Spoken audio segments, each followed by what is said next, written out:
Hey everyone, my name is Phil Stamper, and today on The Hot Mess, a whole new look as we bring you entertainment news, battling it out, that's right, a headbutt, to determine just who is the hot mess in entertainment. But the more things change, the more things stay the same. For example, just ask Craig Ferguson, who is still kicking Jimmy Fallon's ass, named this week for Entertainment Weekly's Reader's Choice for the week of March 15th.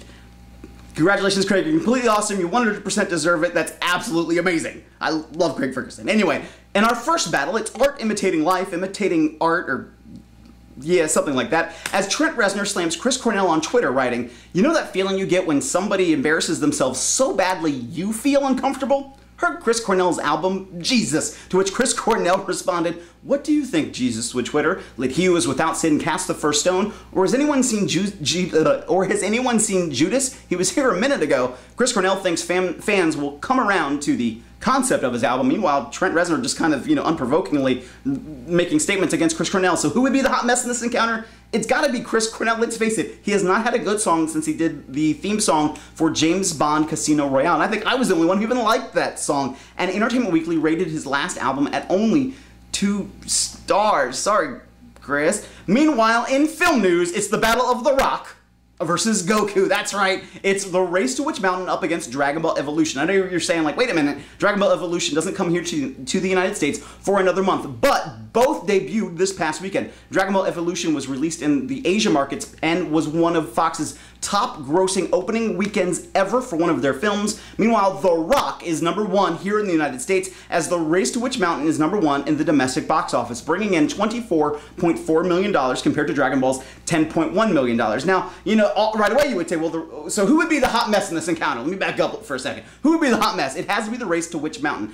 because Dragon Ball Evolution, even though it only made $10.1 million in the Asia market, I think the path for it to walk on when it comes here in the United States is going to be tremendous, and the previews for Dragon Ball so far are absolutely phenomenal. Surprisingly so. Now, also, let's look at it this way. Both these movies, they're not going anywhere. The Race to Witch Mountain, you're going to see it on the Disney Channel for the next 10 years. You will not be able to get rid of it, and definitely left the door open for a possible sequel. Meanwhile, Dragon Ball, the whole success of movies today is, can you build it into a successful franchise? I think that's the whole goal of Dragon Ball Evolution, and even though the creator said you had to think of it as the Dragon Ball of an alternate reality, so far it sounds like it might just be a hit. But in other film news, it's the Battle of Evil Dead taking on a choking Captain Kirk. I mean, Sam Raimi against Bryan Fuller. Bryan Fuller, of course, who is having his hands full trying to resurrect the Heroes franchise, but so far as successful as Heroes has been signed on for another season by NBC. Evil Dead creator Sam Raimi wants to have Evil Dead be remade as a new movie with a brand new young filmmaker, trying to change some of the effects and stuff,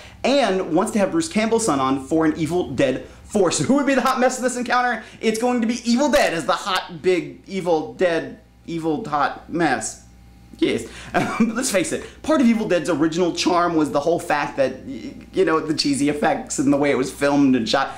You can't really take away that. And trying to remake it, I think you're going to lose some of that coreness of what it is to be that movie. Meanwhile, Bryan Fuller, if he's able to talk JJ Abrams into allowing him to do his own original Star Trek series that brings back, quote unquote, some of the fun of the 60s series that he thinks Voyager and DS9 kind of missed, 2 shows that he actually wrote for, I think he has a tremendous success for him, and it's the Star Trek franchise that rakes in millions and millions of dollars. And the Star Trek trailer for the upcoming movie is the most downloaded trailer in movie history ever. Let's face it, ever, ever, ever. Star Trek is going to be an absolute phenomenon when it comes to our theaters. But in other science fiction news, it's the battle of sci-fi, or is it sci-fi, up against Transformers 3. That's right, I said Transformers 3, as they have already announced the release date of July 1st, 2011. I think it's kind of a response to Marvel Studios releasing a lot of their upcoming dates. Meanwhile, Sci-Fi, what's going on here? Sci-Fi Channel announced that it's rebranding their channel as Sci-Fi, S-Y-F-Y, because you can't brand sci-fi as a name because it's a whole genre and they've kind of caught some flack. So they're trying to do sci-fi to change it, that it's not just about science fiction, it's about imagining greater, about, legends and mystery and, things that aren't necessarily science fiction, but a lot of the kinds of movies they already cover. Who would be the hot mess in this encounter between the Sci-Fi Channel or Sci-Fi Channel and Transformers 3? It's got to be Sci-Fi. They've had a lot of heat from their fans. I mean, let's look at how when they brought in ECW, even though it was one of their top-rated shows, there was a lot of tension. Why would you bring wrestling onto a science fiction channel? Meanwhile, Transformers 3, of course, is going to be a blazing success, making millions and billions and lots of money, and Transformers being very, very smart, not necessarily looking like they're doing a trilogy of movies. It looks like they're just doing a franchise of movies that tell their own separate stories, but, you know, thinly veiledly connected like a television show would be through episodic production. So, Sci-Fi Channel, you're kind of the hot mess right now. I love you. Sorry.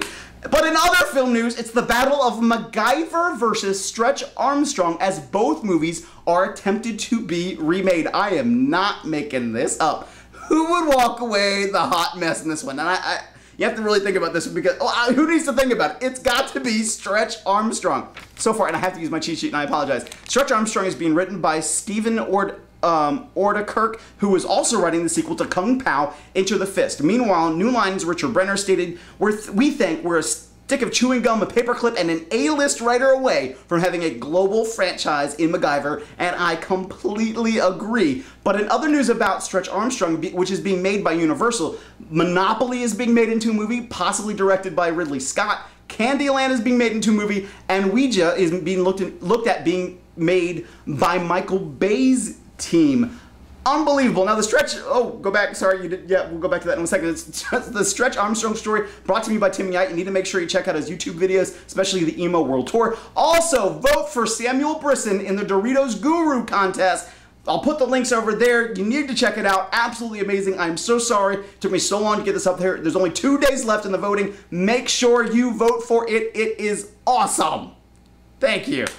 And remember, I still need your feedback on some of the online stuff that you use. As always, this is The Hot Mess, and my name has been Phil Stamper. You have a good one.